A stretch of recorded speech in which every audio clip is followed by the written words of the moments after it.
Hey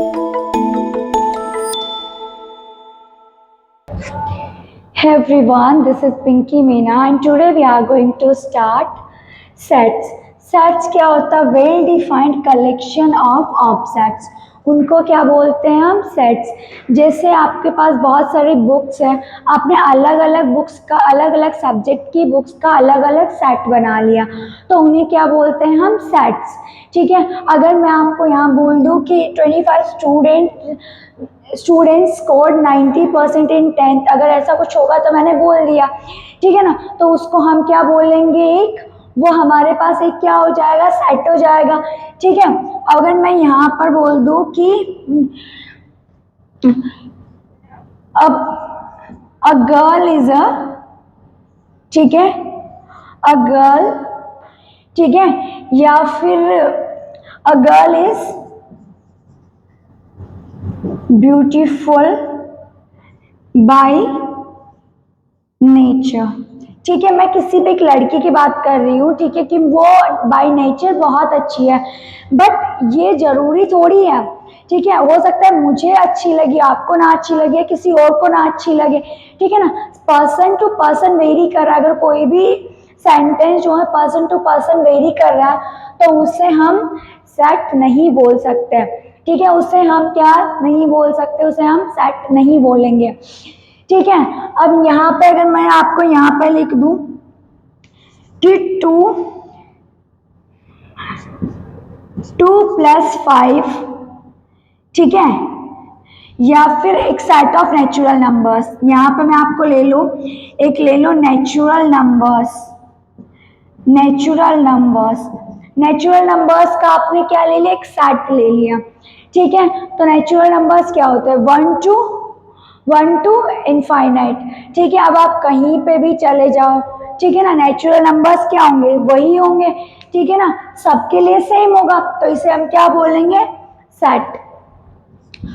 मैं आपको बोल दूं नंबर ऑफ इंटीजर्स, ठीक है, इंटीजर्स, ये भी क्या हो जाएगा? हमारे पास सेट हो जाएगा।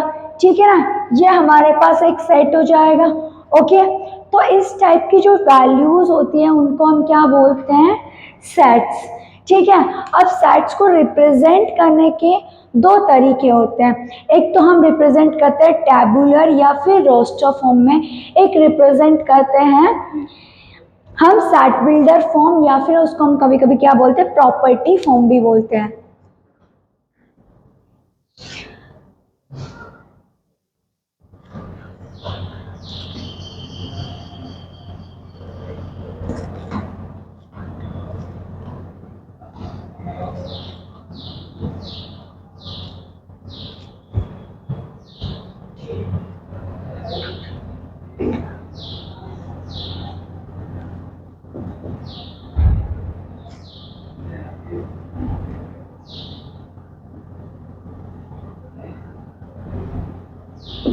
रोस्टर फॉर्म या फिर tabular form. Okay, roster form या फिर टेबुलर फॉर्म। ठीक है, रोस्टर फॉर्म या टेबुलर फॉर्म किसे बोलते हैं? जब हम कोई भी सेट है, जैसे, ठीक है, सेट्स को किससे रिप्रेजेंट करते हैं? कोई भी कैपिटल लेटर से। ये कैपिटल लेटर में आता है, ठीक है, ये कैपिटल होता है। ओके, कोई भी कैपिटल लेटर्स है, ठीक है, इनक्लोज करना है कर्ली ब्रैकेट्स के अंदर, कर्ली ब्रैकेट्स के अंदर, ठीक है, एलिमेंट्स। अब यहाँ पे मैं आपको जैसे यहाँ पे लिख दूं मैं ABCDE, ठीक है। अब यहाँ पे सारे एलिमेंट्स जो है इनको हम क्या बोलते हैं? एलिमेंट्स। ठीक है, इनको हम बोलते हैं एलिमेंट्स। ठीक है, और ये क्या होने चाहिए? स्मॉल लेटर्स में होने चाहिए। This should be small letters. ठीक है, ये स्मॉल लेटर्स होने चाहिए। ये कैपिटल लेटर है, कर्ली ब्रैकेट के अंदर आपको लिखना है। ठीक है, इसे आप किसके अंदर लिखोगे? कर्ली ब्रैकेट के अंदर। And all should be distinct, all should be distinct. आप इसका ऑर्डर चेंज कर सकते हैं। अगर आप इसे ऐसे लिखना चाहें, ठीक है, तो आप लिख सकते हैं, बट आप रिपीट नहीं करोगे, आप ऐसे नहीं लिखोगे कि जैसे यहाँ पे मैंने ए को डबल बार लिख दिया बी सी डी, कोई मतलब नहीं। ये this is equal to A B C D, ठीक है। रिपीट नहीं करते हम, और अगर रिपीट भी कर लो तो कोई दिक्कत नहीं है, लेकिन हमारे पास आता यही है, ठीक है। तो हम रिपीट नहीं करते हैं। Distinct, all element should be distinct, okay. With in curly bracket the all should be small letters, अगर स्मॉल लेटर्स में होना चाहिए आपके पास में, ठीक है। इसे हम बोलते हैं रोस्टर फॉर्म या फिर टेबुलर फॉर्म। सेकेंड फॉर्म हमारे पास आती है सेट बिल्डर फॉर्म, ठीक है। सेट बिल्डर फॉर्म में कैसे लिखते हैं, देखो सेट बिल्डर फॉर्म जैसे सेट ए है, आप क्या करेंगे, एक्स के बाद आप यहाँ लिखते हैं हम सच दैट, ये होता है हमारा सच दैट। अब यहाँ पे हम अगर हमें कोई भी एक सेट चाहिए, जैसे नेचुरल नंबर्स का सेट लिखना है, तो हम यहाँ पे क्या लिखेंगे, x belongs to natural numbers. अब ये किसका सेट हो गया, नेचुरल नंबर्स का सेट हो गया, ठीक है। अब अगर मान लो कोई और सेट लिखना है मुझे, सेट बी, ठीक है। ये मुझे लिखना है कि x, ठीक है, x जो आपके हमारे इंग्लिश अल्फाबेट के सारे लेटर्स है वो मुझे लिखने हैं, तो मैं क्या कैसे लिखूंगी, x is a letter of English alphabet, ठीक है। x जो है वो इंग्लिश अल्फाबेट के लेटर है, मतलब इंग्लिश अल्फाबेट में A to Z आते सारे लेटर्स इसके अंदर आ जाएंगे, ठीक है। इस टाइप से हम लिख सकते हैं। अब यहाँ पे मैं एक एग्जांपल लूँ, जैसे हमारे पास में एक सेट दिया हुआ है, रोस्टर फॉर्म में दिया हुआ है 1 4 9 16 25 36। इसे हमें क्या करना है, सेट बिल्डर फॉर्म में लिखना है। अब सेट बिल्डर फॉर्म में लिखने के लिए हमें कुछ ना कुछ पैटर्न चाहिए होता है, ठीक है ना, कुछ ना कुछ पैटर्न हमें चाहिए होता है। अब हम यहाँ क्या देख सकते हैं कि ये 1 है, ये 1 का square 1, 2 square 4, 3 square 9, 4 square 16, 5 square 6 square. तो हम यहाँ क्या लिखेंगे, सेट बिल्डर फॉर्म में हम कैसे लिखेंगे, x सच दैट को हम ऐसे भी लिखते हैं, सच दैट को हम ऐसे भी लिख सकते हैं, ठीक है। एक line x is equal to n square, ठीक है, where n belongs to natural number, n belongs to natural number and n is less than 7। देखो x सच दैट x की वैल्यू क्या है, n स्क्वायर। अब यहाँ पे n जो है उसकी वैल्यू हमने कहाँ तक ली है, 1 से लेकर 6 तक। तो x belongs to natural number, अगर नेचुरल नंबर है तो आप समझ जाओ यहाँ 1 to 7 ही ले सकते हैं या 0 to 7 ही ले सकते हैं कि n is greater than 0 and less than 7। वहां पे 0.5 भी तो आ सकता है, 1.5 भी तो आ सकता है, लेकिन वो हमें नहीं लेना, इसलिए हम क्या लिखेंगे, n belongs to natural number, it means we have to take only natural number that should be less than 7। Okay, तो ये हमारी हो गई सेट बिल्डर फॉर्म। हमने रोस्टर फॉर्म से सेट बिल्डर फॉर्म कैसे क्रिएट की, ओके।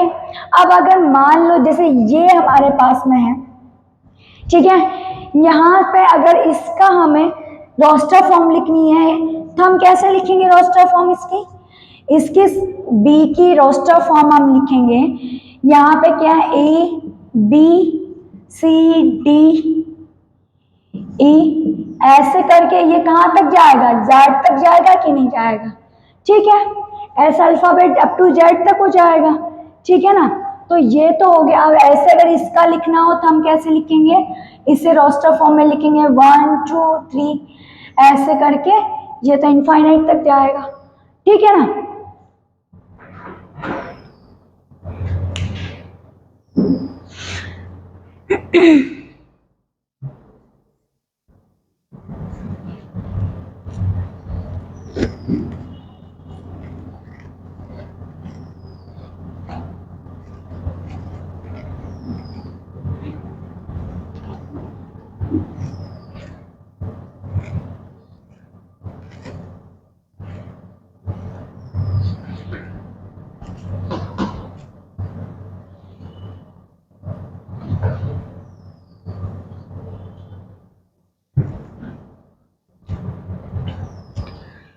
यहाँ देखो आप, types of sets, types of sets, types of sets, types of sets में क्या होता है ना, कुछ इसके टाइप्स होते हैं। जैसे फर्स्ट टाइप होता है एम्प्टी सेट, एम्प्टी सेट, या फिर हम इसको बोलते हैं नल सेट, या फिर आप बोल दो वॉइड सेट। ठीक है, अब ये क्या होता है, नल मतलब नल, एम्प्टी इसका मतलब क्या होता है, कुछ नहीं, मतलब जिसके अंदर एक भी एलिमेंट ना हो उसको हम क्या बोलते हैं, एम्प्टी सेट। इसको किससे डिनोट किया जाता है, 5 से, या फिर आप ऐसे लिख दो। ठीक है, या फिर आप ऐसे लिख दो, जैसे हमने एक सेट लिखा। ठीक है, अब इसका अगर number of elements order of A, यानी number of elements of A, कितने एलिमेंट्स है, कुछ नहीं है, क्या लिखेंगे, 0। या फिर मैंने यहाँ पे लिख दिया कि a is equal to x such that x is less than 0 where x belongs to natural number. क्या नेचुरल नंबर कभी 0 से छोटा हो सकता है, नहीं ना, मतलब एक भी एलिमेंट नहीं आएगा। ठीक है, तो उसको हम क्या बोलेंगे, एम्प्टी सेट। ठीक है, या फिर x plus 2 is less then 2। ठीक है, या यहाँ पे चेंज कर लें 3। ठीक है, where x belongs to natural number लिख लो अगेन। यहाँ पे क्या आएगा, 1 से छोटा, यहाँ पे x इज लेस देन 1 आ जाएगा। लेस देन 1 क्या नेचुरल नंबर से नेचुरल नंबर 1 से छोटा हो सकता है क्या, नहीं हो सकता ना, मतलब एक भी नहीं एलिमेंट नहीं आएगा, एक भी एलिमेंट नहीं आएगा, तो उसको हम क्या बोलेंगे, एम्प्टी सेट। दूसरा टाइप होता है हमारा सिंगल टन सेट। ठीक है,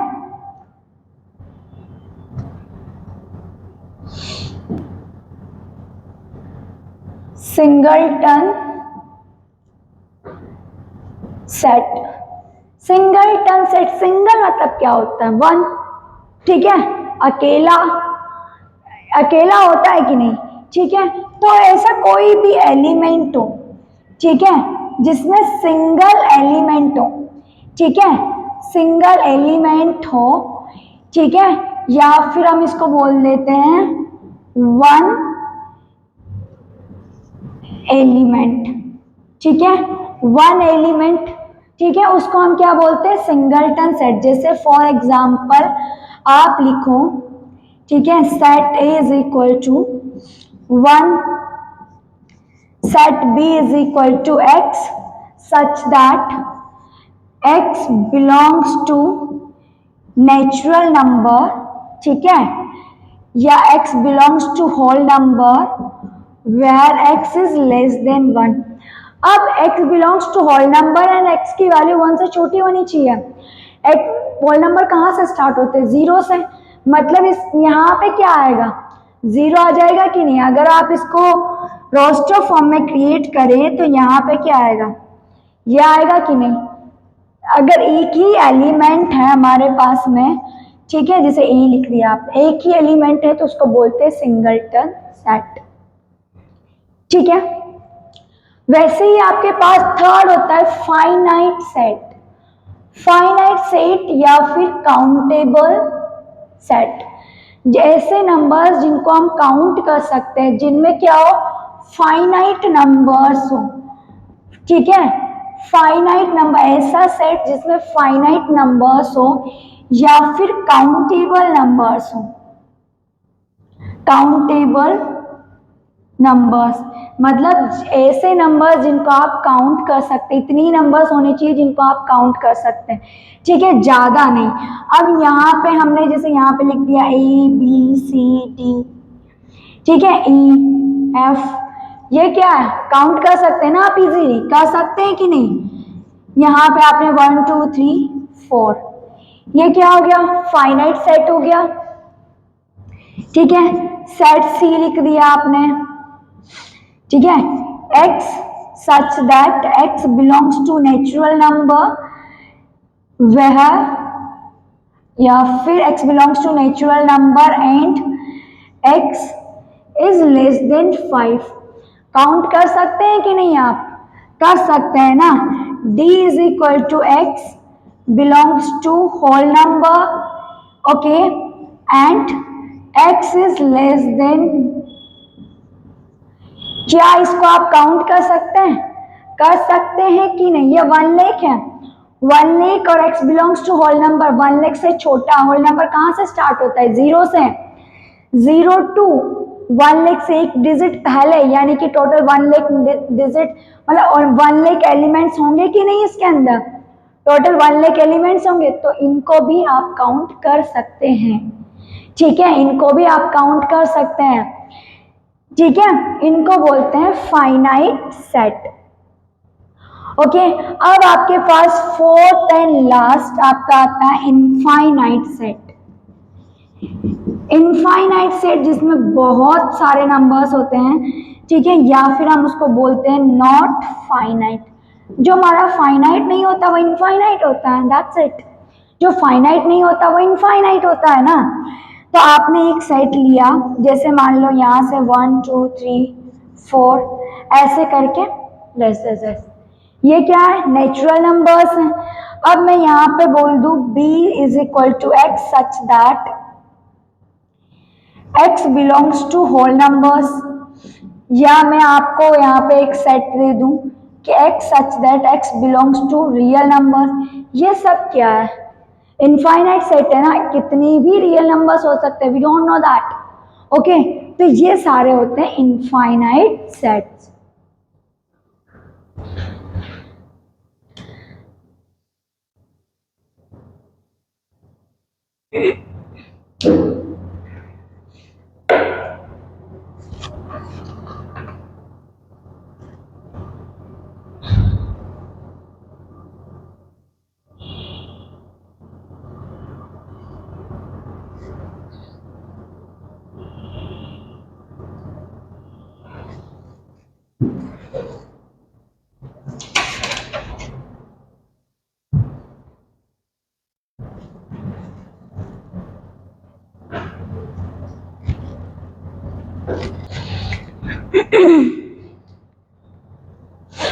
अब आता है हमारे पास कार्डिनल नंबर या order of finite sets. Cardinal numbers, या फिर आप इसको क्या बोल देते हैं हम? Order of finite sets. ठीक है, जैसे मैंने यहाँ पे लिखा 1 2 5 9 11, ठीक है, कुछ नंबर्स लिख दिए, एलिमेंट्स लिख दिए। ठीक है, अब मुझे अगर नंबर ऑर्डर फाइंड आउट करना है कार्डिनल नंबर ऑफ सेट ए, तो कितना आएगा? 1 2 3 4 5, कितने एलिमेंट्स हैं? 5 है ना। तो नंबर ऑफ एलिमेंट्स को काउंट करो, that is equal to order of finite sets. ठीक है ना। अगर मैंने यहाँ लिख दिया A B C D D E, इसका कार्डिनल नंबर क्या आएगा? इसका कार्डिनल नंबर क्या आएगा? देखो, अगर ये डबल बार है ना, इसे डबल बार नहीं लिखना है, एक बार माइनस करना, ये डबल बार है, इसे हटाओ। अब काउंट करो 1 2 3 4 5। हमने क्या पढ़ा है कि ऑल नंबर्स या all elements should be distinct. हमारे सारे एलिमेंट्स क्या होने चाहिए? डिस्टिंक्ट होने चाहिए। ओके, तो ये हो गया हमारे पास में cardinal number of set B. Okay, ठीक है। अब यहाँ पर आप देखें, अगर हमारे पास दो सेट्स हैं, हेडिंग डालिए analysis of two sets. Analysis of two sets में क्या आएगा? फर्स्ट होता है टू इक्वल सेट्स, ठीक है, या फिर हम इसे सिर्फ ऐसे बोलते हैं इक्वल सेट्स। एक होता हमारा equivalent sets, valent sets. Okay, equal sets क्या होता है, इसको डिनोट करते हैं A is equal to B से। When elements of A is exactly same as elements of B, अगर आपके पास में A दिया हुआ A C D F P, ठीक है, और यहाँ पे मान लो I भी दिया हुआ तो B आपका और B दिया हुआ है D C E P I F। अब देखो D, यहाँ पे भी D है, यहाँ पे भी D, यहाँ C है, यहाँ C है, A इसके साथ मैच हो रहा है कि नहीं, F P I, all element same है कि नहीं है, सेम है ना, तो आप इसको क्या बोलोगे, A is equal to B। Number of elements देखो, अगर A is equal to B है तो order of A is equal to order of B होगा, ठीक है, इनका ऑर्डर भी सेम होगा और एलिमेंट्स भी सेम होंगे, ठीक है। इक्वल सेट्स में क्या होता है, एलिमेंट्स डिफरेंट नहीं हो सकते, elements of set A, elements of set A and B should be same। यहाँ पर हमारे पास जो एलिमेंट्स है वो सेम होनी चाहिए, ठीक है। इक्विवेलेंट में क्या होता है, जैसे मैंने यहाँ पे लिख दिया 1 2 3 4, B में लिख दिया मैंने यहाँ पे 5 6 7 8, क्या ये सेम है क्या, नहीं है ना, नहीं है, तो हम इसको क्या बोलेंगे, A is equivalent to B, ठीक है। अब यहाँ पे इसमें क्या होता है, number of E set A is equal to number of set B। जब नंबर्स इक्वल होते हैं तो उनको बोलते हैं इक्विवेलेंट सेट और उसको डिनोट करते हैं इससे या फिर डबल साइन, ठीक है, या फिर ऐसे यूज कर लो, इससे हम डिनोट करते हैं, ठीक है, इक्विवेलेंट को। अगर आपके पास एक भी नंबर अलग है ना, मैं आपको बोलूं कि 1 2 5 6 7, ठीक है, और B हमारे पास है 1 2 5 6 8, तो भी ये इक्विवेलेंट होंगे, आप इन्हें इक्वल नहीं बोल सकते क्योंकि यहाँ आपके पास 8 है और यहाँ 7 है। अगर एक भी नंबर डिफरेंट है ना तो आप उन्हें इक्वल नहीं बोल सकते हो। इक्विवेलेंट क्यों बोलेंगे, क्योंकि इनका जो ऑर्डर है वो सेम है, अगर ऑर्डर सेम है तो हम उन्हें क्या बोलते हैं, इक्विवेलेंट सेट्स, ठीक है। अब ये हमारे क्या होंगे, equivalent sets, A is equivalent to B, that's it, समझ आ गया।